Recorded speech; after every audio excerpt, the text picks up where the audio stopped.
Hey everybody, this is video 3 of Realistic Fiction. You guys have been working on your realistic fiction stories all week, and I can't wait to see the ones that you are writing. I started a story about a lady named Sally who lives in a tree house, and I've been writing on my stories for a while now. And the first story, Sally was living in a tree house and this noise happened and she was like, "Ah, what is that?" And it was a raccoon. Well, I don't think I showed you guys the end of my story, but the end of the story happened. Now, would it be fair if I just said, and there was a scratching noise, scratch, scratch, scratch, scratch, the end? Would that be okay if I just said the end? Wouldn't you be like, wait a minute, what was the scratching sound? Yeah, good writers, we always put an end to our story. And the way we do that is we solve the problem that the character is having. And my character, Sally, she was having a problem that something was scratching up the tree and she didn't know what it was and she was so scared. But then I solved the problem in my story. She and the raccoon actually became really good friends. Even though it was a raccoon, she acted like it was a pet and she started feeding it all the scraps from her table. Now, Sally's favorite food is cheese, and sometimes she would have cheese left over and she would put the cheese in the scraps and the raccoon would go over and eat the scraps. So Sally ended up calling the raccoon Cheesy. Yeah, isn't that funny? So the raccoon's name is Cheesy. So I wrote a new story about Sally and Cheesy, and I wanted you guys to hear it. And after you hear it, I'm going to remind you of a few things that good writers do, okay? Now, I hope that you are writing stories out there and that you're sharing them with the people that you live with, or if you're doing like video calls or Zoom calls with your friends, I want you to read your stories to them as well so that everybody can hear everybody's stories. That's one thing we really miss about being in school is that we don't get to hear everybody else's stories. I'm hearing a lot of the stories, but you guys might not be. So make sure you're asking your mom, "Hey, can I Zoom call my friends?" so that you can share your stories, okay? Now, here's my new story about Sally and Cheesy the raccoon. Here you can see in the picture I wrote, "Where are you?" and I put lightning cracking and some rain. So you could already tell some stuff from my sketch that's going on in my story. I want to remind you that the reason we sketch out pictures is just so we can remember what we're going to write. So you can see if my writing agrees with my picture. Okay, here we go. Lightning flashed. Sally trembled. "Cheesy, where are you?" she yelled. No one came. Then suddenly a bigger flash. Crack! Sally hid her head in her hands. Crack! She was cold and lonely. She sang the ABC song to distract herself. And do you see my picture? A, B, C, D, E, F, G, H, I, J, K, L, M, N, O, P. So, what if I just said the end to my story right there? Did I solve the problem? I didn't solve the problem. What was the problem? Do you guys remember on the very first page right here? Oh, look at her. She's like, "Where are you?" She can't find her friend Cheesy the raccoon. So if I just said, well, she distracted herself by singing the ABC songs, the end, that would not be a good ending. People out there all over the world would say, "What happened to Cheesy?" So I wrote some more, and let's see if I do a great job of giving you an ending. Oh, so okay, on this page, she's singing her ABCs, A, B, C, D, E, F, G. When the song was over, so was the storm.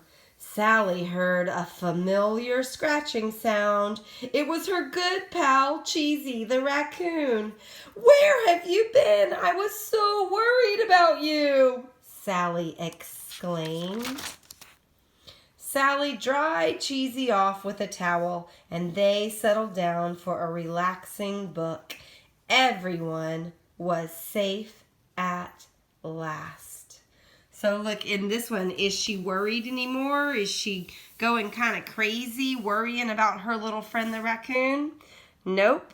Now, my story is a realistic fiction story, and I know that in realistic fiction stories, that's like a story that really could happen in real life. And that's why Cheesy didn't answer her back, because in real life, raccoons don't talk. You could possibly have a raccoon as a pet, although I don't really suggest that you do that because raccoons are really wild animals. But I've heard of people having raccoons as pets before, so that could happen. But Cheesy would not talk back to Sally because Cheesy's a raccoon, and raccoons can't really talk in real life. That's part of realistic fiction. Okay? What I want to tell you today, though, is even though my story is amazing, a tip that I want to show you that is actually something that we learned a long time ago when we were doing small moment stories. Do you remember small moment stories? This right here, ways to bring stories to life, okay? One way that we do that, we bring the stories to life, is we unfreeze the people. We make the people move. We make the people talk. In my story, can you think of a time that I made my people move or I made my people talk? Yeah, I think on the very first page, I made Sally talk. Right here, there's some dialogue. Here are my quotation marks. It says, "Cheesy, where are you?" That's what she said. And on the second page, or the third page, "Where have you been? I was worried about you." There's dialogue right there. I am making my people talk. Another thing that we can do to bring our story to life is tell the story in small steps. Remember, not just say, "There was a storm, Cheesy disappeared, and then Cheesy came back." No way, that wouldn't make a great story at all. If you want to bring your story to life, you really slow it down and take itty bitty steps to tell your story. And then another way that we bring our stories to life is we bring out the inside. We make the people feel and we make the people think. Now, in my story, I didn't say what Sally was thinking, but right here, she hit her head in her hands. She sang a song to distract herself. I could write right here, she was feeling, how was she feeling right here? What do you think? Yeah, she was feeling so worried. Or I could say she was feeling anxious. Yeah, or even scared. Those are all good ideas. And then look right here. "I was worried about you," Sally exclaimed. Right there, I'm saying, oh, she was so worried. At the end right here, could I put something that says how she was feeling here? "Everyone was safe at last." And then I could put, sorry, I was looking for my pen. I don't know where it went. Maybe I'll use this. I could say, she felt, how did she feel? Oh my goodness.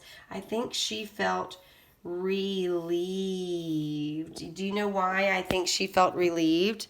Because she was scared that Cheesy was out in that storm. Yeah.